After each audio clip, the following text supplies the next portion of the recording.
En nombre del Padre, del Hijo y del Espíritu Santo. Bien, pues de nuevo les vuelve Jesús recordar a los judíos que en castigo de no haber creído en Él, lo buscarán y no lo encontrarán. Y luego al final, Él dice que el que cree en mí, como dice la Escritura, brotarán fuentes de agua viva. ¿A qué se refiere nuestro Señor con estas dos frases que acabamos de escuchar? Bueno, lo primero, encontrar a Dios o no encontrar a Dios. Para entenderlo, voy a dar un ejemplo de los Hechos de los Apóstoles. Uno de los momentos más bellos o pasajes más bellos del libro de los Hechos de los Apóstoles es cuando San Pablo va a la ciudad de Atenas y les predica en el lugar donde la gente culta se juntaba a platicar. Él comienza su discurso usando de la retórica, de todo tipo de formas de hablar para convencer a los atenienses. Sin embargo, su discurso no tuvo mucho éxito, puesto que solo unos cuantos se convirtieron. El discurso de San Pablo en el estadio central de Atenas comienza diciendo: el Dios que hizo el mundo y todo lo que hay en él, que es Señor del cielo y de la tierra, da a todos la vida y el aliento. Él creó a todo el linaje humano con el fin de que buscaran a Dios, para ver si a tientas lo buscaban y lo encontraban, por más que no se encuentra lejos de cada uno de nosotros. Y eso impresionó grandemente a los ciudadanos de Atenas. En este compendio admirable de San Pablo está contenidos los elementos más importantes de la teología cristiana sobre la presencia de Dios. Dios crea todas las cosas y es, por tanto, Señor de todas las cosas. Eso es lo primero. Lo segundo, Dios crea al hombre y lo crea para él, para que llegue a conocerle y amarle. Y por último, la tercera cosa, la convicción de que ese encuentro con Dios es posible porque Dios no está lejos de cada uno de nosotros. Dios está cerca de nosotros. Los cristianos lo sabemos, que Dios ha sacado el mundo de la nada y que si el mundo existe es porque Dios lo quiere. Lo quiso cuando lo creó y continúa queriéndolo en este mismo instante. Tal forma que el mundo depende en cada instante del querer divino. Y por eso Dios está detrás de todo lo que existe. Es decir, que en el fondo de la existencia de todas las cosas está la actividad de Dios, que quiere que todas las cosas existan. Este es el fundamento teológico de la presencia divina, de la presencia de Dios en todas partes. Además, Dios está detrás de la actividad de las cosas, por eso está también detrás de los acontecimientos históricos. Nada sucede que no haya sido previsto o querido por Dios. Entonces, el mundo no está gobernado por las fuerzas ciegas de la fatalidad, sino por los designios de un ser inteligente, sabio, poderoso y a todo bondad. Esto es lo que conocemos nosotros como providencia divina.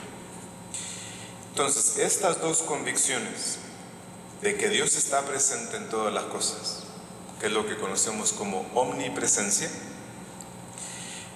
y que Dios está detrás de todas las cosas, que es la divina providencia, nos han de dar a nosotros, los cristianos, un modo peculiar y un nuevo modo de estar en el mundo, de vivir y de trabajar. Dios está detrás de todas las cosas y Dios está presente por su omnipresencia en todas las cosas. Entonces, el mundo ha salido de las manos de Dios. Es bueno y el mundo manifiesta la grandeza de Dios. Y en este mundo, el hombre puede encontrar a Dios, porque lo invisible de Dios, como dice San Pablo, se deja ver a la inteligencia a través de sus obras, como dice San Pablo, la carta a los Romanos. Entonces, estas dos convicciones, la de la omnipresencia de Dios y la de la divina providencia, deben empapar toda nuestra conducta, nuestra vida cotidiana, todos los días. Dios está cerca, y si nuestro propósito es llegar a amarlo con todo el corazón, pues para empezar hemos de aprender a acostumbrarnos a verlo detrás de todos los acontecimientos y de todas las cosas. No se puede amar a Dios sin este primer paso. Eso es importantísimo. Como dice el Salmo 43, cerca está el Señor de todos los que lo invocan. Pero para que esto suceda, es decir, para acostumbrarnos a ver a Dios detrás de todos los acontecimientos y de todas las cosas, necesitamos el hábito o la costumbre o la práctica de la presencia de Dios. Por un lado, entonces, hay que acostumbrarnos a ver a Dios detrás de todas sus criaturas. Y por otro lado, acostumbrarnos a darnos cuenta de que nosotros somos criaturas, de que nosotros no somos Dios. ¿Sí? Es decir, ver a Dios detrás de todas las cosas y vernos a nosotros mismos en la presencia de Dios, por ser criaturas de Dios. Esta segunda es la convicción de que Dios nos contempla, de que Dios nos ve. Pero esta mirada de Dios sobre nosotros no es una mirada de policía o de juez ahora, sino de un Padre que nos ve, que ve con cariño lo que hacen sus hijos. Y si nosotros nos acostumbramos a saber que Él está a nuestro lado, tendremos una enorme facilidad para hablar con Él, para tratarlo durante el día y para que nuestra actividad se desempeñe en presencia de Dios. Y para esto nos ayudará también la consideración alternativa de que Dios está en todas las cosas y detrás de todos los acontecimientos. A Dios, creador del mundo, nada le resulta ajeno ni extraño, como dice San Juan de la Cruz poéticamente, que las criaturas son como un rastro del paso de Dios. Y es fácil ver a Dios detrás de los bosques, del color del cielo, del fragor de las tempestades, de la inmensidad de los mares. Sin embargo, hay que verlo también en la realidad más cotidiana, en las cosas más simples, porque no debemos esperar a momentos de especial inspiración poética para encontrarlo. De otro modo, solo en unas pocas ocasiones privilegiadas de nuestra vida podríamos encontrarlo. Por eso necesitamos encontrarle habitualmente en las circunstancias ordinarias de nuestra vida.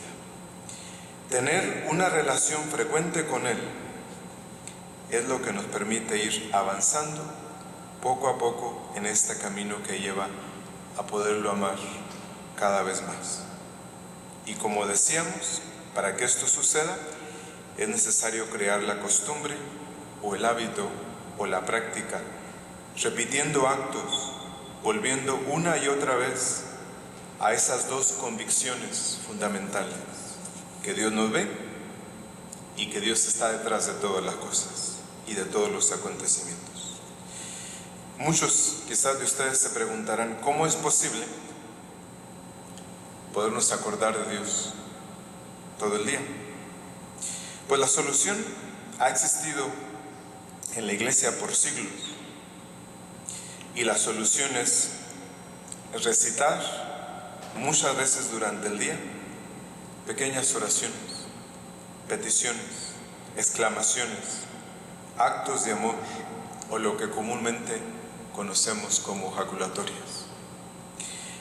A veces se puede asociar este recitar jaculatorias con pequeñas acciones que hacemos durante el día.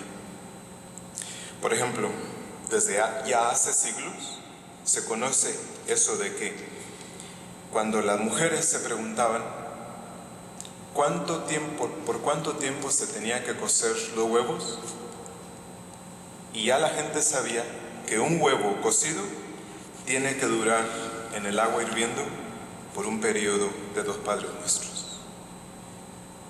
¿Sí? Entonces, si se dan cuenta, con su sencillez, la conciencia, la convicción de la presencia de Dios llegó a informar toda la vida cristiana de nuestros antepasados. Y así debe ser también con la nuestra, que debe estar impregnada de este sentido cristiano. Por ejemplo, al salir o entrar de la casa, al empezar el trabajo, al acostarse, antes de comer, al encontrar a otros y rezar por ellos, y muchas ocasiones más de las que todos los días tenemos oportunidad. Muchas tareas que hacemos, por ejemplo, de forma mecánica o repetitiva, pueden ser la ocasión para decir una frase del Evangelio, el principio del Ave María, una advocación o un acto de reparación al Santísimo Sacramento. Nos ayudan a acordarnos de la presencia de Dios, por ejemplo, las imágenes, los símbolos.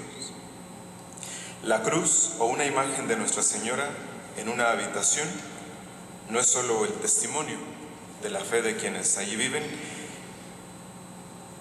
puede servir también como ocasión para pequeños encuentros con Dios o con la Virgen. Basta una mirada de cariño o una simple jaculatoria. Este esfuerzo por acordarse de Dios va dando lugar a un hábito y la conciencia práctica de que Dios nos ve y nos oye. Y esta es la fuente, como dice el Evangelio, de la que brotarán un manantial de agua viva. ¿A qué nos referimos? De que si nos acostumbramos a la presencia permanente de Dios detrás de todas las cosas y que nos ve y nos oye, nacerá un trato más hondo y más simple con Dios. La vida cristiana se vivirá entonces con mayor espontaneidad. Así podremos vivir en la práctica lo que se nos recomienda en la carta a los Romanos, cuando San Pablo dice: ya sea que coman o beban, háganlo todo para la gloria de Dios. Entonces, cuando una persona se esfuerza en lograr este sentido de la presencia de Dios, se acaba produciendo un efecto simplemente fenomenal. ¿Por qué? Por ejemplo, yo sé, porque no solamente porque así es la persona humana, sino porque lo veo, que la inmensa mayoría del tiempo del día ustedes lo gastan en este monólogo que se dicen a ustedes mismos, analizando las cosas que hicieron, las cosas que les dijeron, las cosas que les pasó, lo que va a suceder. Ahí gastan la mayor parte del tiempo, de la energía y del esfuerzo. ¿Sí? En un diálogo constante con ustedes mismos, la mayoría de las veces inútil, porque es pérdida de tiempo. Si ese monólogo lo transformaran en diálogo con Dios, otra cosa sería. Puesto que mientras que el monólogo es fuente de complicación, de ansiedad, de engaño, de perturbación, porque deforma la realidad, el diálogo con Dios haría que nuestro espíritu se transformara en algo diáfano y transparente. Sí. Eso permitiría que aflorara con naturalidad la presencia de Dios en nuestra conducta, en lo que hacemos, en nuestro trabajo. Es decir, permitiría que saliera al exterior lo mejor que llevamos dentro. Todo el comportamiento se ennoblece con esa proximidad de lo interior a lo exterior. La vida como que se llena de la luminosidad de lo divino. Entonces, cuando Jesús dice que quien crea en mí, de su vientre brotarán fuentes de agua viva, se refiere a esto: la conciencia de la presencia permanente de Dios, que se manifiesta en los actos de todos los días cotidianos, en el cumplimiento de los deberes. Por eso termino con una frase de San José María Escrivá.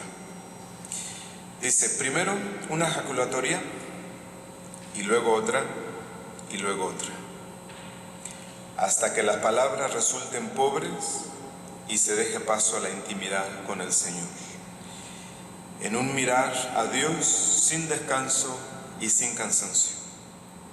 Y eso mientras realizamos con la mayor perfección y naturalidad posibles las tareas propias de nuestra condición y de nuestro oficio. Así notaremos que el alma como que se escapa y se comienza a amar a Jesús de forma más eficaz, más simple y con mayor facilidad.